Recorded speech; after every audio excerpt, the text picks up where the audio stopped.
Hello and welcome to Diaspora Digital Media. My name is Ron Palm Jr. We are on the program As E Day Happen, looking at events from national to global. And today we are focusing on ECOWAS, the Economic Community for West African States. Recently, there has been the announcement of the exit of Burkina Faso, Niger Republic, and Mali from the regional, sub-regional organization. And to discuss this topic with me today is a veteran journalist, but I'll let him introduce himself. Mr. Paul Ejime, you're welcome to the program. Thank you, Palm Jr. And I like that name. So, Palm Jr. Yeah, So thank you. Paul Ejime is simply Mr., like you said, and then a journalist, a former war correspondent, who is a media and communications expert, has worked with some international media like AFP, Pan-African News Agency, with News Agency of Nigeria, and done stringing work for BBC, VOA, and worked for the UN system, ECOWAS, and then, presently a consultant on media development and corporate communications, and then governance issues, particularly elections, because I've covered many elections in Africa, written on them, and then published some work on them. So, a global affairs analyst. That's Paul Ejime. Thank you very much. So I think I'll not be too far if I call you Professor Paul Ejime, because the plethora of experience and your time, you have spent within the industry, I think you deserve to be professor by now, sir. Well, titles, before you get me at loggerheads with the professors, they guard that name jealously. So maybe until we go back to the four walls of the school to end that. But you're right, we have end our dues, and then we're only giving from the little that we have to enlighten society through knowledge and information. That's very modest of you, sir. Now, with your experience as a journalist, having covered most of the ECOWAS sub-region, can you give us a background to ECOWAS itself and what led to the issues we have? Yeah, Pamjun, I'm glad that you are going to the basics, how it started, because what has happened to ECOWAS now is that it has gone full circle. Those concerns that made the founding fathers of ECOWAS to come together, to bring cohesion, to bring unity, consensus among it used to be 16 ECOWAS members that signed the Treaty of Lagos on 28th of May 1975. Those were the issues that they were trying to patch up and then have a cohesion, but they are rearing their heads today. That will remind us of people like Professor Adebayo Adedeji, the former executive secretary of ECA, who actually, they call him Mr. ECOWAS because it was that the then General Gawan, the head of state, gave the marching orders to set up a regional body for regional integration. They had in mind an economic organization, but later the peace and security were injected into it, forced on them actually because of the instability in the region. So the Professor Adedeji, Mr. ECOWAS, went ahead, took that order. He was the Nigeria's economic development and reconstruction commissioner. in the federal state, it's Nigeria. They used to have commissioners at the federal level and ministers in the region. But Mm. so the position could be that he was a minister in charge of economic development and reconstruction. And why? Because Nigeria had just come out of civil war in 1970. ECOWAS was formed in 1975. The idea behind it was to, begin international relations by getting to neighborhood, getting your neighbors around you before you now Mm. move to region, region, then continent, and then the world at large. That was what it was. And then the late Yasimbe Yadema of Togo supported Gowon very solidly. So he also Mm. asked his Adebayo's opposite number, Edem Kojo, to join. And the two were, having diplomatic shuttles to get Okay. the heads of state to sign the Lagos Treaty. So it was to um, the struggle to get cohesion, to get integration, because these are countries, some are French, former French colonies, others are English, Anglophone, and others were Portuguese or Lusophone. So, but Okay. today, that division has come up, unfortunately. Hmm. Well, unfortunately, indeed. Fast forward to the recent events. We have military coups spreading through and sort of a lot of political upheavals. Um, what do you think is the cause of all this military takeovers in some of the ECOWAS countries? Briefly. Okay, it also has to do with the politics in the region. Like I told you, Mhm. there Mm. were these countries, some of them were colonized by Britain, others by France, the others by Portugal. So what has happened was that France has always been in competition with Nigeria. Nigeria being the what you can call the powerhouse of the region in terms of its size, in terms of its economy, and then in Okay. terms of its wealth. Then Nigeria used to have oil, so petrodollar. Nigeria used that to get independence for many African states, South Africa, Namibia, Zimbabwe. Nigeria negotiated all that using its clout. I think what is happening today is that lever, that clout is no longer there. Mm. Leadership is the leadership lacuna. That is the problem. So here, what we have in West Africa today is the Cold War, a new Cold War brewing, and Mm. geopolitics. France has been exercising its own influence, trying to undermine Nigeria, and I hope Nigeria understands that. And then there are also other powers now at play. EU, America now has troops in Niger, one of the four countries that are under military rule, where it carries out its strategic military surveillance with drones. Mm. So that you have Russia. Russia has interest now. I think Russia is one of those pushing these three countries.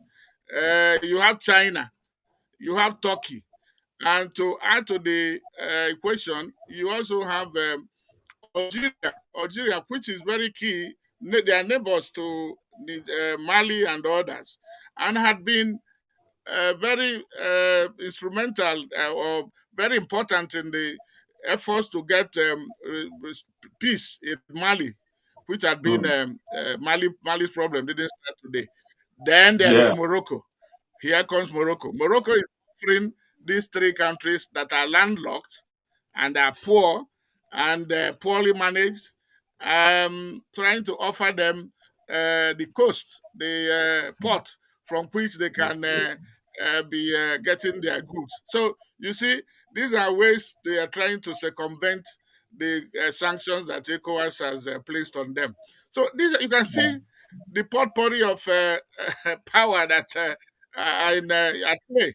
But and unless you look at it from, if you are not a careful analyst, you will miss the point. So these people did not just wake up. One is that they are desperate. They have seen that ECOWAS sanctions are biting, and they are mm, also power drunk. They want to continue in power. They don't want anybody they don't want to be answerable to anybody. Three, they are getting this support from those I mentioned, Russia mm, and then Morocco. And then France has also, since it has been thrown out, there is what you call anti French sentiment that is all over. That is what these three people are riding on. But they didn't start it. It was the people, it's the common people in these countries that are the ones complaining about the influence of how France has underdeveloped many of its former colonies. So obviously there is a lot of resources within Africa and West Africa to be precise, and there are a lot of foreign interests that cannot be overemphasized. But the decisions about what goes on within the ECOWAS sub-region is taken by the leadership of ECOWAS, quote and unquote. Can you assess the steps that were taken by the ECOWAS leadership on the verge of the military takeovers? Okay, thank you for that, because actually the lack of leadership or deficit of leadership in ECOWAS, and to some extent Nigeria, was has led to all this. Can you hear me? Yeah. So the ECOWAS stopped biting. It had teeth, but I don't know whether that teeth was removed from around 2012, when leader like Ouattara took over and um, brought this third term syndrome. He went into third term, and ECOWAS did not stop him. And then he was joined by the late Conde, Alpha Conde of Guinea. Okay. And so, because ECOWAS did not take action when these are what I call political and constitutional coups, because they were tampering with their national constitutions, tampering with their electoral laws, and then elections were rigged. There you have a violation of human rights, and then the economy was going down. You remember COVID, you remember Ebola, and all that. So that didn't help much. So this idea, the leadership in ECOWAS did not, they contributed so a lot to what is happening. And the fact that Nigeria has ceased to play the kind of role it was playing on Mm, ECOWAS, this combined to leave ECOWAS just floating. And then France now had a field day using Cote d'Ivoire. I must tell you that Cote d'Ivoire had not stopped playing the kind of role it played when ECOWAS was formed. The late Ufe Boye didn't support the formation of ECOWAS. They wanted what they call French, common French community, French Afrique. mhm. And but Nigeria and Togo and others stopped them, but they have not stopped from interfering in what is Okay. happening in ECOWAS. So France has continued to play a big role. It has bases, military bases in all these countries. It is you talked about resources. Yes, all these countries are not zero poor, but they have Mm, been poorly managed.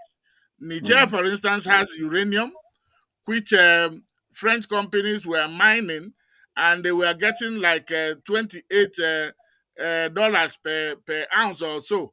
Now, this after the military sacked the French companies, they've revised the amount that they are getting per ounce. Instead of 28, it is now more than $200.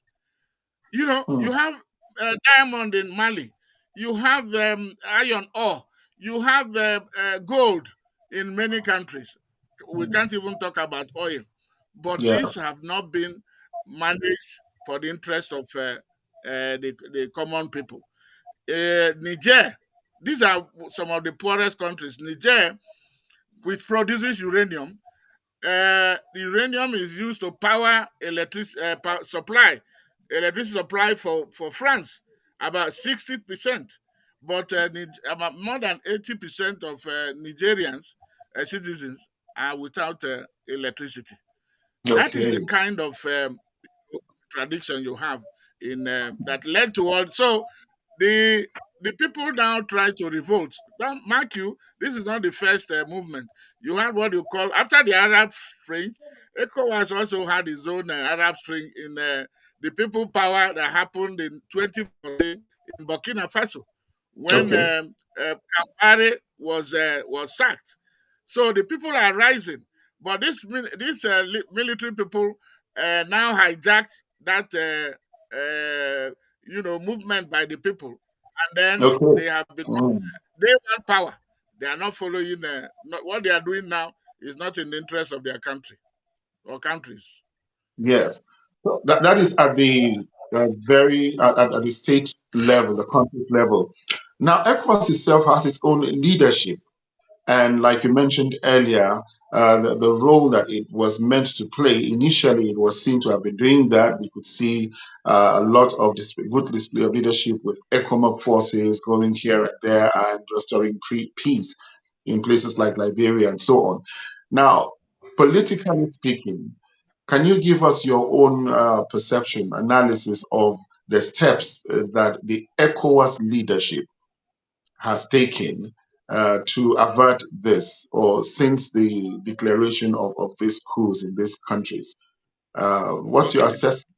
Yes, Yeah. The Sun Association is as strong as its weakest member. indeed. So the role that these individuals are playing, there is no leadership at the national level. You don't expect leadership to be at the regional level. That is what, or Mm, at the institutional level. That is what has happened. So when these political coups, constitutional coups, and electoral coups were happening, or ballot coups, ECOWAS didn't do anything. But this was the same ECOWAS that was so forthright, was so maintained their stand, very principled stance to end the war. You mentioned it in Liberia, in Sierra mhm, Leone, and even mm, Niger, and Guinea. But because of that, from 2002, 2012, when this erosion of power, when the Wataras were now going for third term, and nobody was checking them, this erosion of mhm, power contributed to the fact that now, when the military now took over, instead of also following the text, following what the rule has said, they wanted to come too heavily. They became too-handed on these people, mm, heavy-handed, and yeah. the what is it called? The military juntas saw that ECOWAS had been weakened, and they are exploiting that because, for instance, in the after Mali, then Guinea, then Mhm, Burkina Faso, mhm, Niger.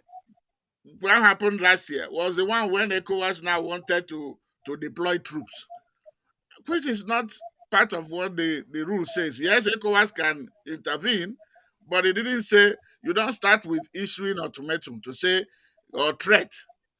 You need to do some, diplomatic work.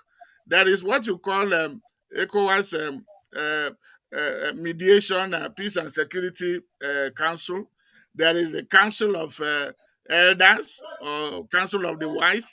There are other tools that ECOWAS had to, that he uses, and there are protocols that he uses to try to manage. These are not the first coups in the region. There have been coups in Mali before, in Niger, even in 2009. And ECOWAS under when the president Tanja, Muhammadu Tanja, wanted to dissolve the parliament, ECOWAS told him, no, you cannot do it. And then he stepped back. Before you know it, there was a coup that removed him. In 2011, the former president Yaya Jammeh wanted to hold an election, but ECO has sent a fact-finding mission there to say to find out Hello, that. Chicos, are we back? Can you hear me? Can you hear me? I can hear you. I can hear you. Can you hear me? Pam Junior, can you hear me? Yeah, I can hear you. I can hear you. Yes. It's like you So went off briefly. okay, let me go ahead. So I was saying that ECOWAS had in the past used its instruments like and protocols such as the protocol, the mechanism for conflict prevention, resolution management, peace and security. It also has Hmm. a protocol, supplementary protocol on um, you know democracy and good governance, which has provision for zero tolerance for unconstitutional change of government. Okay? Mm. Unconstitutional change of government is not only when the military takes over. You can change government unconstitutionally by changing the constitution of your country, or by changing the electoral act, which the political leaders were doing, and nothing happened. Until now, Mm. the military now came, and then everybody is jumping. That is not to justify military intervention, because leadership, military coup, and military dictatorship is an aberration in today's Yeah. world. How many countries Mm. in the world are being governed by the military? So, no matter how imperfect the democracy had been. Before Yeah. 2020, when the coup in Mali happened, all the ECOWAS countries were operating one form of democracy or the other. It may not be perfect, but they have now actually destroyed that with these four countries that are now under military rule. So it was the Yes. background to the coups is the fact that political leaders have failed to check themselves in the way Mm. they were continuing. But that is not to justify military coup. What Yeah. should Okay. happen? Because the military are now refusing to go. Like in Mali, they have been there since 2020. And mark you, the mandate for elected governments in Nigeria, in Ghana, and I think in Sierra Leone is 4 years. And you can't be doing Very good. transition for 4 years without any progress. So I think we will get to the solution, how we can sort this out. But this is the background, Palm Junior. Yes, thank you very much, Mr. Paul Ejimi. Now, looking at it, you mentioned that the initial steps taken by the ECOWAS leadership were a little bit too hasty and too high-handed. But right now, after the exit of Burkina Faso, Mali, and Niger Republic, it's like the ECOWAS says it is looking for ways of wooing them, negotiate to bring them in. I mean, what's your take on that? Let me tell you that they have not gone anywhere. If they are going to go, they have to follow the the protocol, the treaty. The treaty Okay. says that any member that is going to leave, withdraw, we give one year notice, and during Mhm. that 1 year, they will now look at whether if they now decide to go, then they are free. There is a precedent. Mauritania gave notice in the 1999 and then left in 2000. But the same Mauritania wants to come back to ECOWAS. So what is Mm. happening here is that these three countries or these three rulers, they engage they are panic. This is panic. They've gone on panic mode. They are desperate. They think that ECOWAS, maybe France and Nigeria, particularly Nigeria, when Nigeria's president went to France, is in France now. And there is also diplomatic sources saying that Ouattara was also in France. These guys are now not comfortable with what is happening. They think maybe, and just before the African Cup of Nations started where in Yeah. Ivory Coast. There Mhm. was a report that there was reported coup against the man in Burkina Faso. So they Mhm. have G3.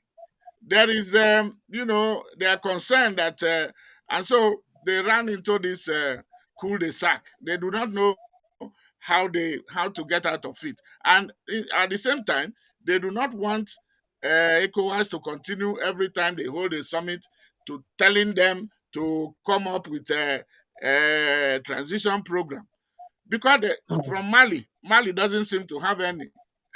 Okay. Colonel Assimi Goita, he has been there since 2020. Organized a coup against the regime where he was serving as a deputy. In Burkina Mhm. Faso, a colonel that was there, Dumbuya, was replaced by a captain in a coup. So you see that they are not having it easy. And above all, the Okay. sanctions are biting. If they really Mhm. meant business, Pam Junior, they would have exited the French, the UEMOA, the French, it is called UEMOA in French. It is the Okay. West African Economic and Monetary Union. This union Mhm. is the former eight former French countries who are also Mhm. in ECOWAS. And UEMOA has a central bank in Dakar, where all these people, West African Central Bank, and the currency that the eight countries are using is the French CFA, which is Mhm. being controlled by France. Mhm. And yet, they are accusing ECOWAS of being teleguided by foreign powers, but their currency is controlled by France. They have not. Why can't they? The thing to do would have been to cut relations with that, come out with their own foreign currency, their currency, national currency. They haven't done Mhm. that, but they want Okay. the easy way to say they are pulling out of ECOWAS. And No. also, if you are accusing ECOWAS of being teleguided, what they are moving towards Russia and China.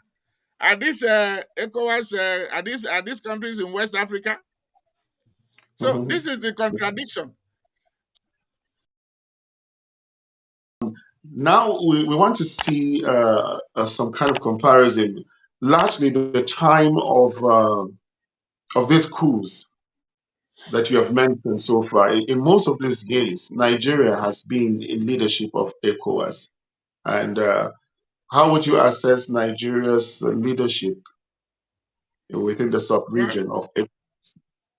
um, there can be no ECOWAS without Nigeria. That is for sure, whether or not.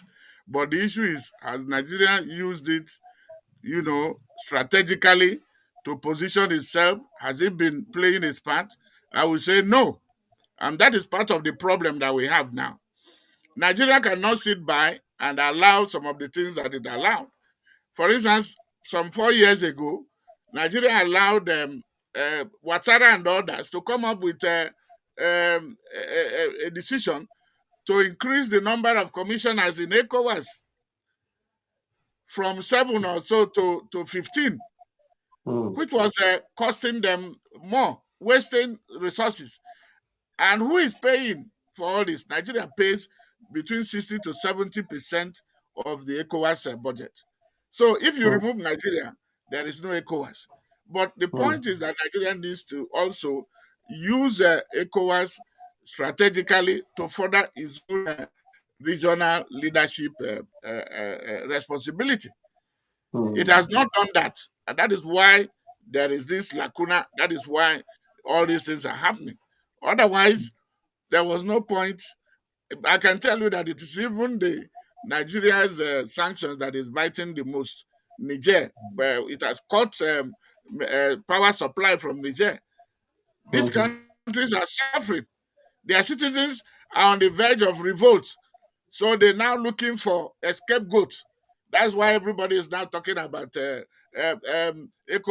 ECOWAS has become the man Friday, the fall guy. You see, Okay. so that is the issue.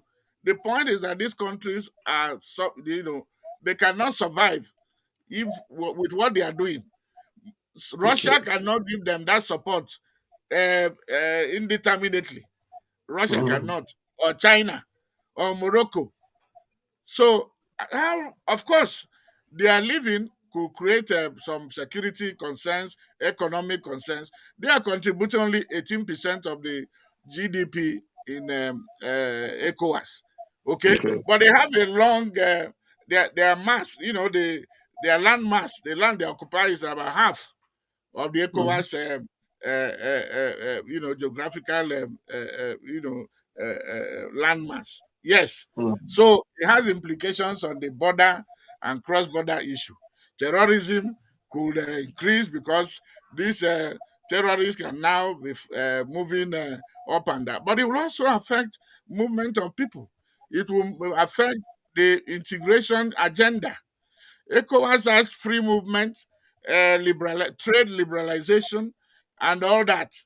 Where citizens can move and stay in another country for about 90 days without visa free. So what will happen? And you have about millions of Niger citizens, no, Burkina Faso citizens in Cote d'Ivoire. What will happen to them? You have Niger refugees all over the place. You have Nigerians in Niger. You have Nigerians in Nigeria.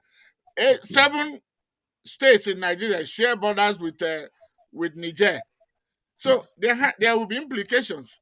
But I can Mm-hmm. tell you that these countries need ECOWAS more than ECOWAS needs them.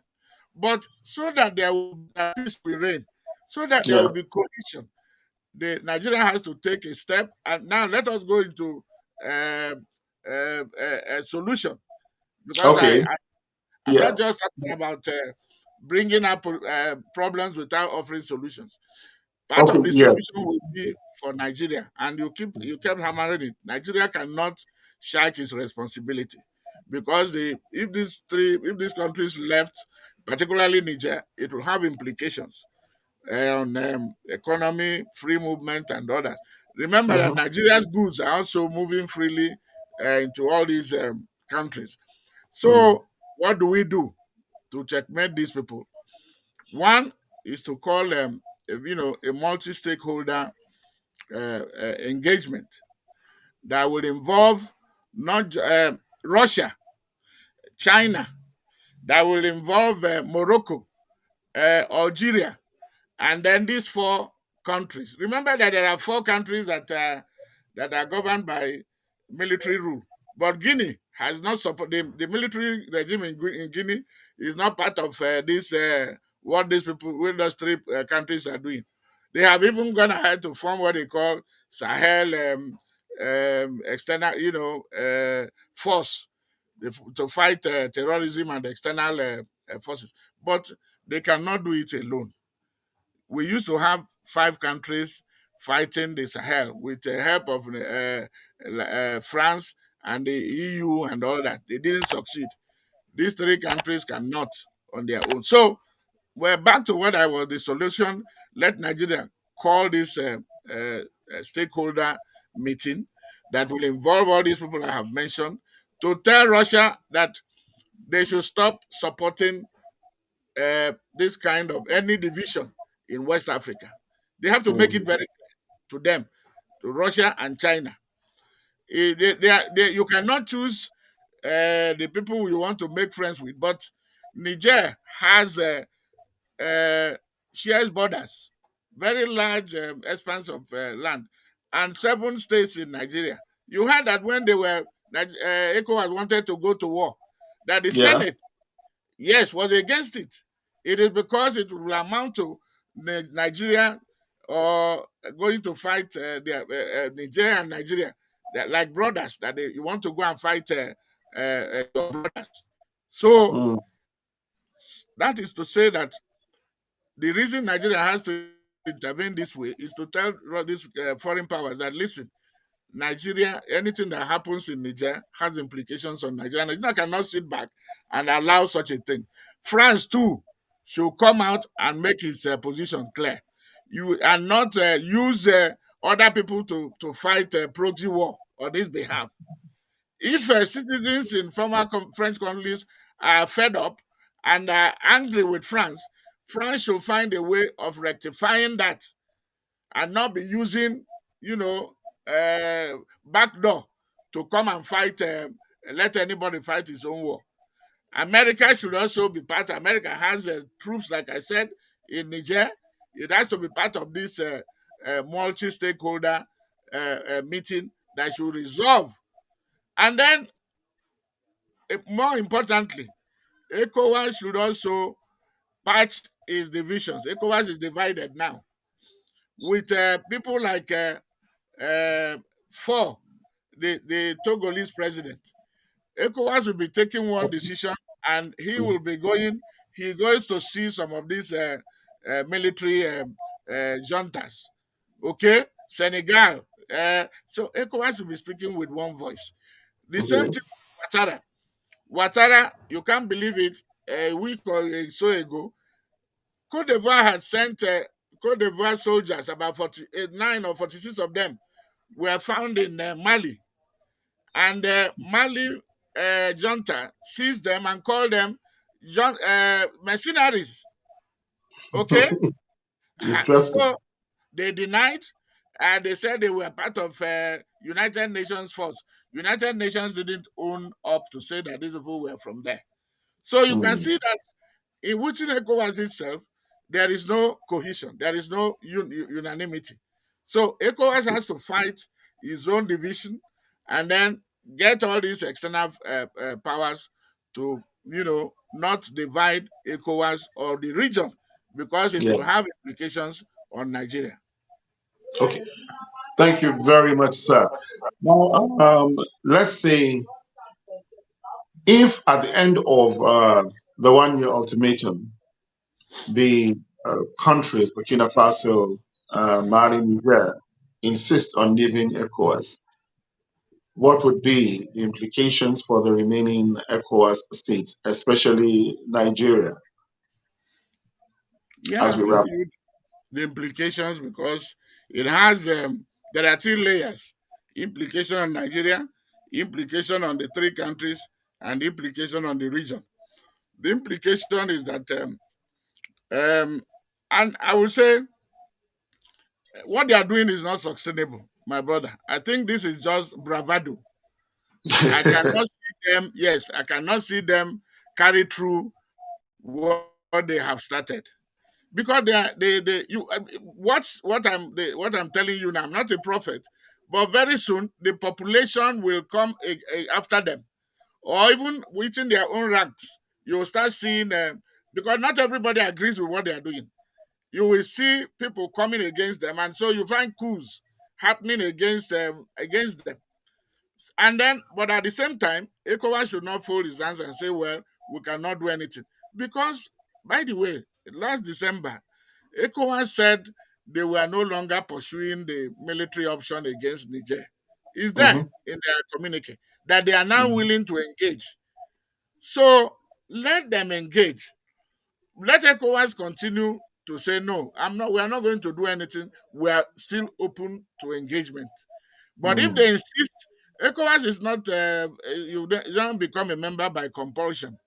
And in any Mm, case, there is no group membership for ECOWAS. Every country signed when there as a country to subject its own national sovereignty. If you are living, you are also living as a country. There is no joint membership or joint withdrawal. They have yes. to do it individually, and I cannot see that happening. I can tell you, they are just watching what will happen.